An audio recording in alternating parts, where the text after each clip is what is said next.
NDA के नहीं बल्कि भारतीय जनता पार्टी के 117 सांसद, और गिनती अभी जारी है, यानी कि 117 से ज्यादा सांसद। एक मंत्री जो अपना बदला ले रहा है और बदला लेने के लिए उसको एक अचूक अस्त्र मिल गया है। उस अचूक अस्त्र का नाम है राहुल गांधी। राहुल गांधी के मुद्दों, राहुल गांधी के सवालों के पीछे छिपकर, मोदी सरकार के भीतर बैठकर एक मंत्री अपनी चालें चल रहा है और उसकी हर चाल अब सटीक बैठ रही है। आलम यह कि मोदी जी का इस्तीफा तो स्वाभाविक था, जिसको लेकर हमने आपको बहुत पहले कुछ बताया था, लेकिन अगर मोदी जी चले भी जाते तो गुजरात लॉबी नहीं जाती। ऐसे में मोदी जी से पहले अमित शाह का जाना जरूरी है, लिहाजा आपको आज की तारीख में स्थितियां बदलती हुई नजर आ रही हैं। एक बड़ी खबर है, बड़ी इनसाइड स्टोरी है, और जब ये एनालिसिस आप देखेंगे, तमाम सरकमटेंसेस पर आप नजर डालेंगे और खुद भी उसका आकलन करेंगे, तो फिर आप समझेंगे कि ये खेल बहुत बड़ा है भैया, और गुजरात लॉबी को भारी पड़ा है भैया। नमस्कार, मैं स्वप्निल और आप मुद्दा देख रहे हैं। दोस्तों, आगे बढ़ें उससे पहले वही छोटी सी अपील। मुद्दा इन दिनों एक गंभीर आर्थिक संकट से जूझ रहा है। एक तरफ जहां हमारे मेन बैंक अकाउंट्स बीते लंबे समय से फ्रिज चल रहे हैं, तो दूसरी तरफ हमारे 2.5 साल पुराने चैनल को हमसे लंबे समय तक छीन कर रखा गया था। ऐसे में डे टू डे ऑपरेशंस में मुद्दा को काफी मुश्किलों का सामना करना पड़ता है। लिहाजा आपसे गुजारिश है, यदि आप चाहें तो स्क्रीन पर दिख रहे क्यूआर कोड या फिर के नीचे दिख रहे यूपीआई नंबर्स के जरिए मुद्दा की छोटी छोटी मदद जरूर कीजिएगा, ताकि हमारी बेबाकी यूं ही बरकरार रहे। अब आगे बढ़ते हैं और सबसे पहले आपको एक नाम याद दिलाते हैं, गंगाधर राव फडणवीस। क्या यह नाम आपने सुना है? क्या आप जानते हैं ये कौन थे? वर्तमान समय में महाराष्ट्र के मुख्यमंत्री हैं देवेंद्र फडणवीस। देवेंद्र फडणवीस के पिता थे गंगाधर राव फडणवीस। गंगाधर राव फडणवीस दरअसल महाराष्ट्र की विधान परिषद के सदस्य थे। नितिन गडकरी जिस वक्त पे पहली बार किसी सदन के सदस्य बनते हैं, तो विधान परिषद के ही सदस्य बनते हैं।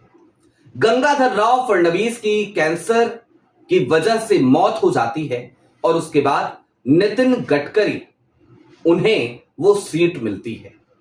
वो दिन और आज का दिन, नितिन गडकरी लगातार तेजी से सफलता की सीढ़ियां चढ़ते हुए नजर आते हैं। लेकिन नितिन गडकरी को सबसे पहला झटका तब लगता है जब बतौर राष्ट्रीय अध्यक्ष वो दूसरी बार भारतीय जनता पार्टी की कमान संभालने वाले थे, लेकिन गुजरात लॉबी ऐसा नहीं चाहती थी, क्योंकि उन्हें नितिन गडकरी बतौर राष्ट्रीय अध्यक्ष नहीं चाहिए थे। ऐसे में पूर्ति ग्रुप को लेकर कुछ चीजें प्लांट की जाती हैं, कुछ रेड होते हैं, कुछ फाइलें पहुंचाई जाती हैं।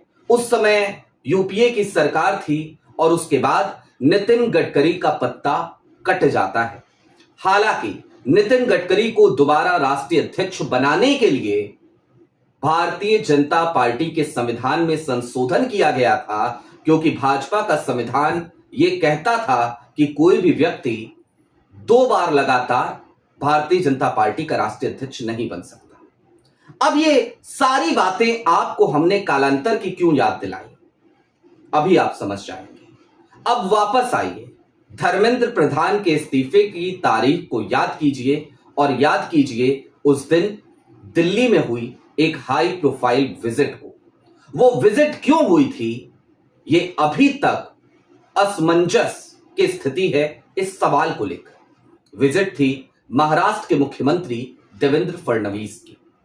इधर धर्मेंद्र प्रधान के इस्तीफे का ऐलान और उधर देवेंद्र फडणवीस के कदमों की आहट दिल्ली में।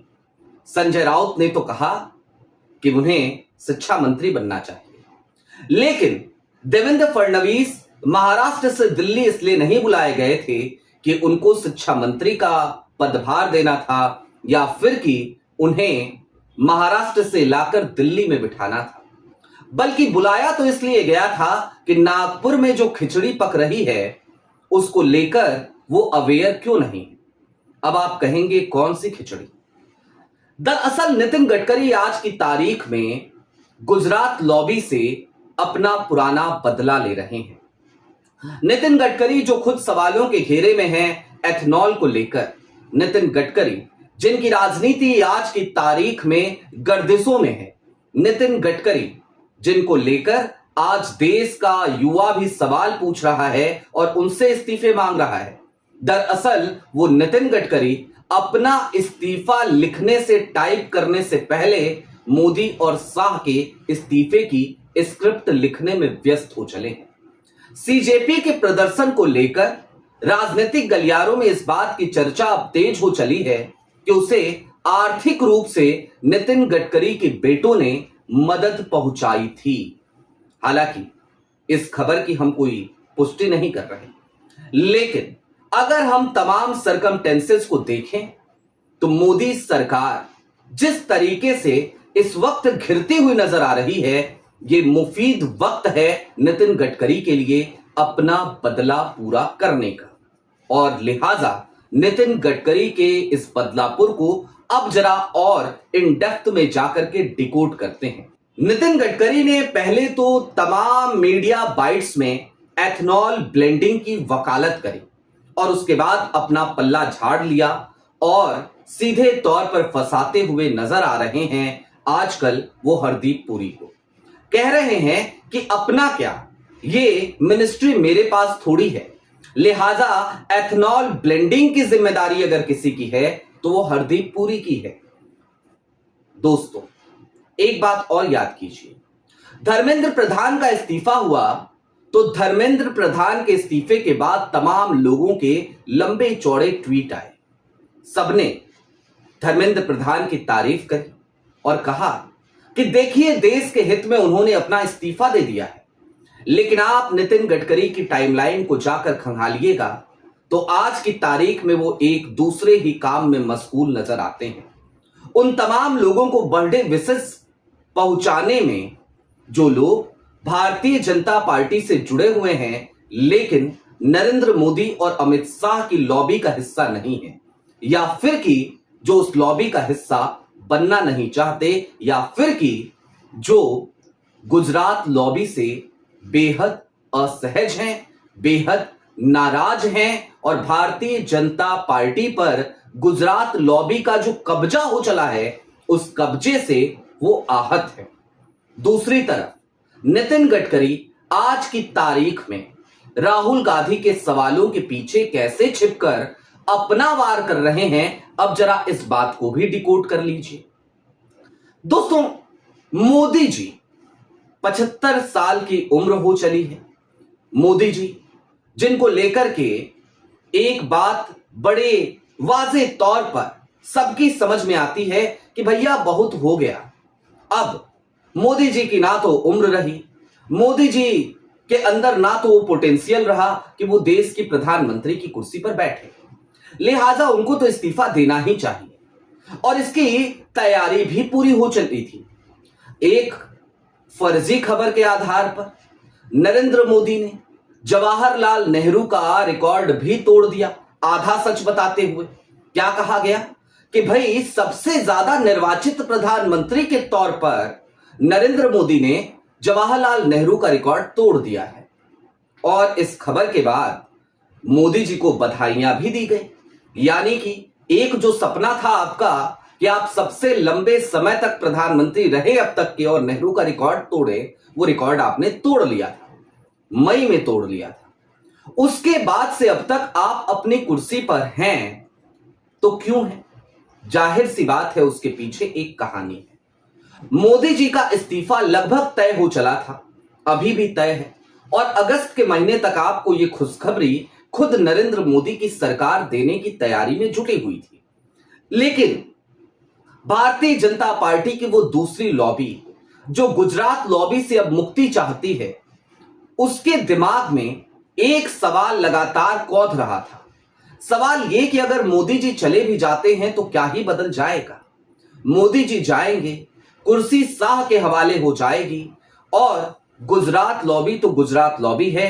गुजरात लॉबी बृजभूषण शरण सिंह के उसी वाक्य को चरितार्थ करती हुई नजर आएगी कि भैया भाजपा में गुजरात लॉबी का दबदबा था, दबदबा है, दबदबा रहेगा।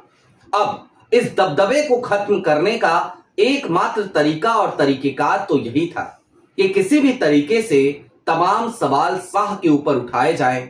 सिर्फ मोदी को नहीं, शाह को भी घेरा जाए, शाह का भी टिकट मोदी जी के साथ गुजरात के लिए कटवा दिया जाए, ताकि भारतीय जनता पार्टी में अब जो हमारी लॉबी है उसको जगह मिल सके। इनसाइड इंफॉर्मेशंस बड़ी चौंकाने वाली।